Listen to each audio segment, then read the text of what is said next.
복음주의권 목회자들로 구성된 평화와 통일을 위한 기독인 연대, 줄여서 평통기연이라고 부르는데요. 평통기연이 최근 발전적으로 해체하고 사단법인 평화와 통일을 위한 연대를 출범하기 위한 창립 총회를 개최했습니다. 오늘은 평통연대의 윤은주 사무총장을 모시고 앞으로의 계획과 남북관계에 대한 이야기를 나눠보겠습니다. 윤은주 사무총장님 어서 오십시오. 네, 안녕하세요. 안녕하세요. 네, 평화와 통일을 위한 기독인 연대가 평화와 통일을 위한 연대로 이름을 바꿨어요. 네네. 이 두 이름 차이를 보면 기독인만 빠졌거든요. 네. 혹시 어떤 의미가 있는 건가요? 네, 저희가 그동안은 그 비영리 법인으로, 비영리 단체도 그렇게 활동을 해왔었습니다. 그러다가 이제 좀 더 책임 있는 그런 활동을 좀 하기 위해서 통일부 산하 사단 법인으로 등록을 하려고 해요. 그러다 보니까 통일부에서는 특정 종교를 표방하지 않도록 그렇게 권해서 저희가 기독인 이름을 빼게 된 겁니다. 통일부 산하 단체로 들어가려다 보니 네. 네. 그러면 평화와 통일을 위한 연대 네. 혹시 어떤 분들로 구성이 돼 있나요? 네, 저희가 박종화 목사님께서 이사장직을 맡으셨고요. 그다음에 이영훈 목사님께서 부이사장직을, 최희우 목사님, 정성진 목사님, 고명진 목사님, 지형훈 목사님 등 다양한 그 교단 출신 목사님들이 이사직을 맡으셨습니다. 평소에 통일 문제에 관심이 좀 많으셨던 목회자분들로 네, 포진이 돼 그러시죠. 있네요. 네. 네.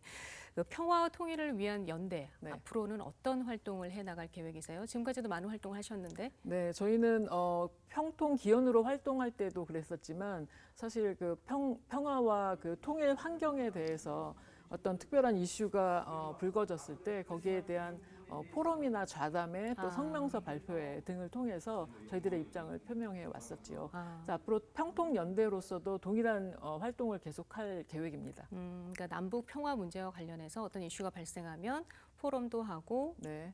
또 학술적인 또 네, 전문가 성명도? 자담회도 하고 성명서도 발표하고 그렇습니다.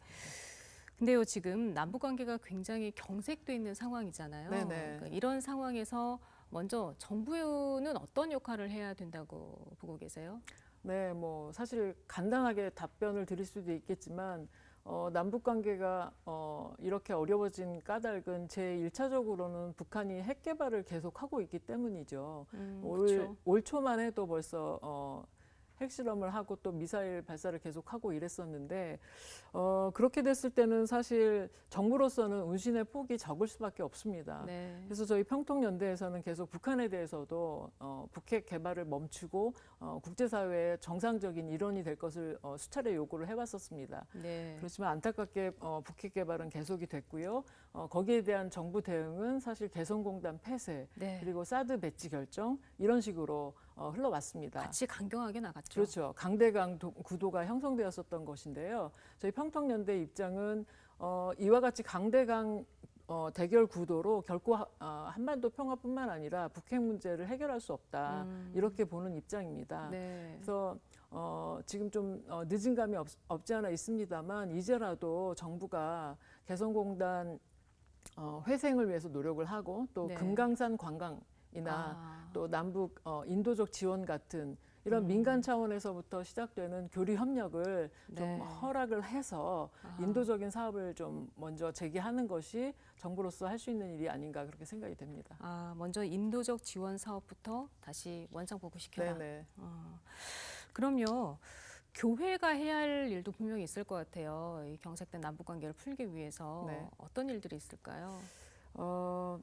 사실 복음의 정신은 무엇보다도 이 용서와 화해 또 연합과 일치의 정신이지 않겠습니까? 그쵸. 이런 복음의 정신을 남북 관계에 적용을 해 본다면 지금이야말로 가장 복음의 정신이 발휘돼야지 될 그런 상황이 아닌가 싶습니다.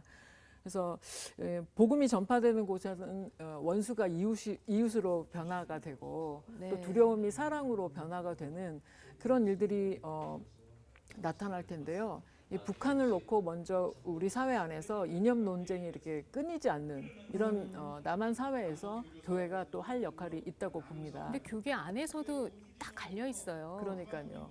그래서 교회 안에서 먼저 이 북한을 어떻게 한국교회가 볼 것인가, 네. 그다음에 우리 한국교회는 어떤 통일 방안을 지지할 것인가, 이런 내부적인 공감대 또 합의 이런 것들을 바탕으로 지금 이렇게 대결이 첨예화돼 있는 이 상황 가운데서 한국 교회가 좀 선도적으로 역할을 할 수 있는 그런 오히려 기회가 되지 않고 있나 그런 생각을 해봅니다.